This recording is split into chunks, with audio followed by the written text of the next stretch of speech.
Ah! Action.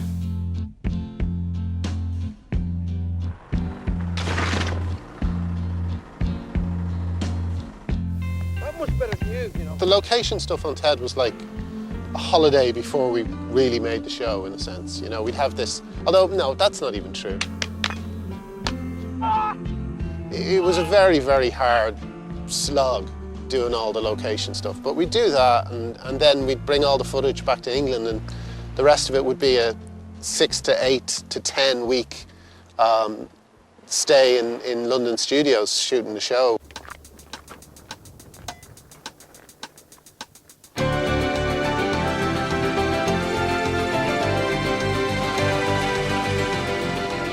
We're going into Studio 2, where we film the show, I believe. I believe. God, it's big, isn't it? Yeah, it's much more... Of course, all the here would be seats from here way back, I suppose. I mean, the thing about studio sitcoms is they're not easy to make. They're hard. They're really hard. They're done under incredible pressure. So there's no reason to do them. There's no good reason to do them, except that I think they lead to, in the style of sitcoms we're doing, funnier sitcoms, you know? I mean, I as Arthur says, if Father Ted was done without an audience, it would be a cold, miserable really affair, flat. you know? It was always a bit of a thrill going into the studio, seeing our sets, which had become a second home. You know, you were familiar with every little item of furniture, and so you liked being there. These guys had really thought everything through very clearly. It all worked very well. See, it's a great credit to them that we didn't have to do everything 13 times. The thing that was interesting about doing TED and distinguished it from every other programme I've ever done is that usually when you're back here and the scene has stopped filming, you hear the voice of the warm-up man doing warm-up. That's true. Warm-up. Yeah. But on TED, you heard the voice of Dermot, who's basically, every time they yell cut, would just walk straight out to the audience and start doing his routine, you know? And it used to drive me mental, you know, because I was like, concentrate on the script. Fuck, I want you.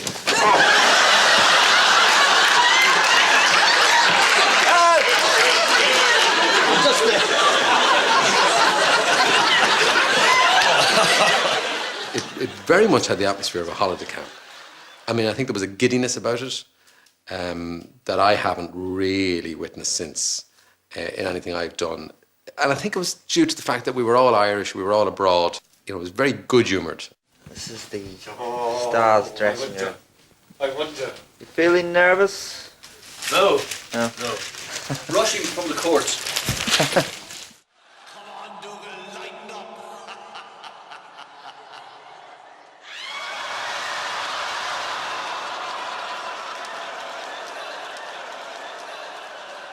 I think by the time Series 3 came around, I fully respected the writers' decision not to write anymore because they felt they had exhausted it. And I think we all felt that. We did think that's it, you know. We didn't think we could do it again.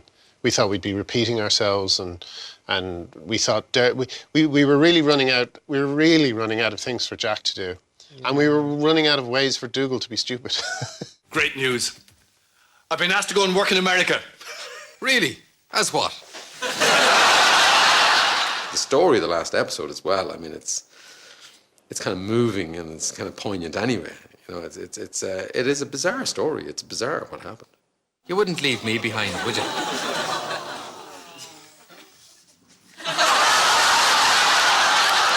At the end of the last bit of recording, symbolically, Ardal and Frank and Dermot threw their colours into the audience, I think. You know, we kind of had a rap party, and it was all lovely. And then, I don't know, the next morning, got a call from Dermot's assistant John to say that, you know, he died of a heart attack the night before. At a dinner party, it was kind of utterly shocking for about a minute, and then, you know, then you think back and you think, well, God, you know, he didn't look well. And, you know, my father, who was a medical doctor, amongst other things, had said to me at the recording that Dermot didn't look well, you know. It was quite traumatic because we'd been a very happy, busy, you know, company. And suddenly this guy was dead.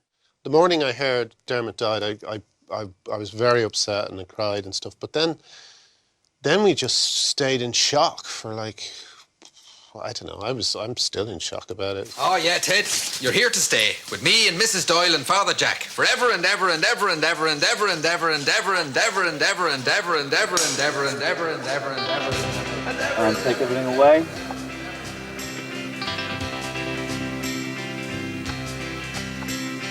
Oh,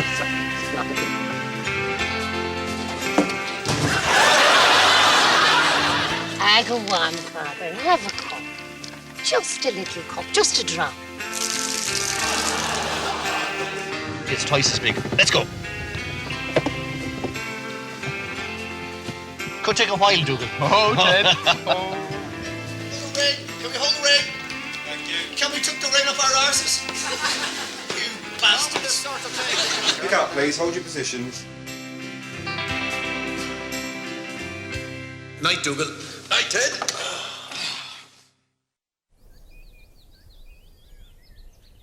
But my memory of Dermot here in this house is, and there's a room there, and there was a big fire, and there's a big armchair, and huge fire, and Dermot's sitting there, and being Dermot. And we always said Ted was our favourite character because he was the most real. He had the most.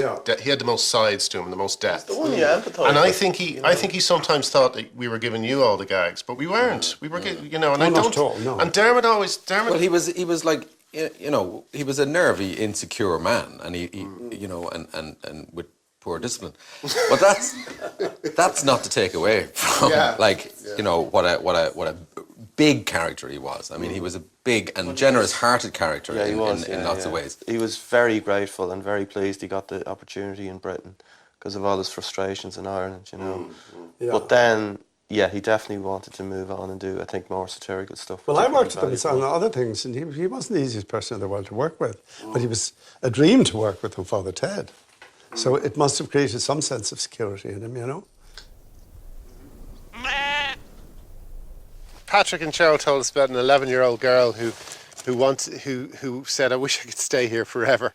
It doesn't even look the same on the inside. Just the very fact that it's the Ted house just made this kid, you know, hugely happy, and that kind of got to me because I just thought, you know, the show does have a magic that you know, that we didn't really realise we were involved. We didn't really realise it would have this kind of magic that's been lasting through different generations. And yeah, people, you don't think of it when you're writing, you know, you just want to make things funny, and then we were just trying to be funny, you know. Yeah, after then years pass and people have a fondness for it, so that's very. People who weren't born when we wrote it, you know, and that means a lot.